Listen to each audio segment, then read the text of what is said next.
சப்பாத்தி, பூரி, இட்லி, தோசை, புலாவ் இது எல்லாத்துக்குமே ஒரு சூப்பரான சைடிஷ் தாங்க பார்க்க போகிறோம். ரெட் கலர் ராஜ்மா பீன்ஸ் எடுத்துக்கோங்க. அது நல்லா ஊறணும். ஒரு 8 மணி நேரமாக அது ஊறட்டும். அதுக்கப்புறமா எடுத்து குக்கரில் ஒரு உருளைக்கிழங்கு, கொஞ்சமாக உப்பு, ஒரு துண்டு இஞ்சி அதை சேர்த்து வேக வச்சுருக்கேன். ஒரு 10 விசிலாவது வரணும். நல்லா வேகணும் ராஜ்மா. இது ரொம்ப கேஸ் ட்ரபிள், அதனால தான் இஞ்சி சேர்த்து வேக வச்சுருக்கேன். இப்போ இந்த உருளைக்கிழங்கு எடுத்துடலாம். இந்த ராஜ்மா பீன்ஸை ஃபில்ட்ரு பண்ணி தனியாக வச்சுக்கோங்க. அது நல்லா வெந்திருக்கணும். அமுக்கி பார்த்தா நல்லா வெந்திருக்கணும். 2 பெரிய வெங்காயத்தை மிக்சியில் நம்ம அரைச்சி வச்சுக்கலாம். அப்புறமா ஒரு கடாயில் எண்ணெயும் கொஞ்சமாக நெய்யும் சேர்த்துக்கலாம். ஜீரகம், அதுக்கப்புறமா கருஞ்சீரகம் சேர்க்கும் போது அதோடய வாசனை ரொம்பவே நல்லாயிருக்கும். கருஞ்சீரகம் உடம்புக்கும் நல்லது, அதனால தான் அது சேர்க்குறோம்.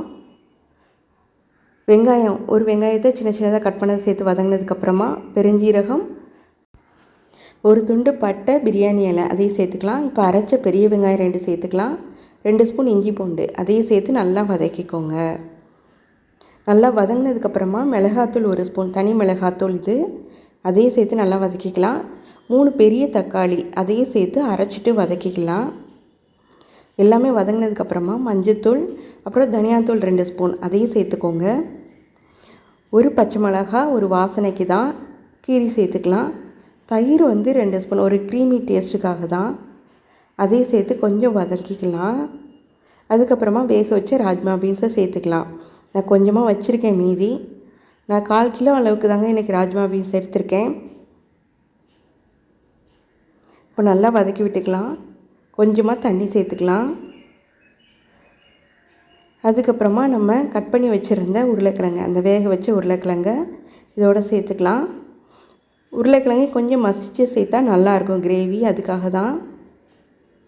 அப்புறம் அரைச்ச ராஜ்மா பீன்ஸ் அதையும் சேர்த்துக்கோங்க. தனியாக எடுத்து வச்சுருந்தீங்களா, அதை எடுத்து நம்ம சேர்த்துக்கலாம். அரைச்சி சேர்த்த ராஜ்மா பீன்ஸ், அப்புறமா தண்ணி, இது எல்லாமே சேர்த்து எந்த அளவுக்கு நமக்கு திக்னஸ் வேணுமோ அந்தளவுக்கு தண்ணி சேர்த்துக்கோங்க.